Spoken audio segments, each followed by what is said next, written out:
ડીસામાં Maharana Pratap high school પાસે મહારાણા પ્રતાપ ચોકમાં થોડા સમય અગાઉ મૂકવામાં આવેલી મહારાણા પ્રતાપની ચેતક ઘોડા સાથેની પ્રતિમા પર આજે અજાણ્યો યુવક ચડી જતા તેનો વિડીયો વાયરલ થતાં લોકોમાં રોષની લાગણી ફેલાઈ છે. રાજપૂત સમાજે આ અંગે તપાસ કરી યુવક સામે પગલાં લેવાની માંગ કરી છે. ડીસામાં આવેલી 150 વર્ષથી વધુ જૂની પ્રસિદ્ધ SCW હાઈસ્કૂલનું થોડા સમય અગાઉ નામ બદલીને મહારાણા પ્રતાપ હાઈસ્કૂલ રાખવામાં આવ્યું હતું.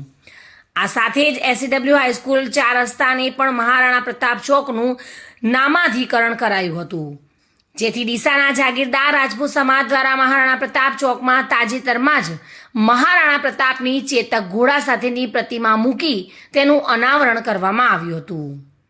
જે પ્રતિમા પર આજે એક અજાણ્યો યુવક ઘોડા પર ચડી જઈ મહારાણા પ્રતાપની પાછળ બેસી ગયો હોય તેવો વિડીયો સોશિયલ મીડિયામાં વાયરલ થયો હતો, જેથી આ અંગે યુવકની ટીખળથી લોકોમાં રોષ ફેલાયો હતો.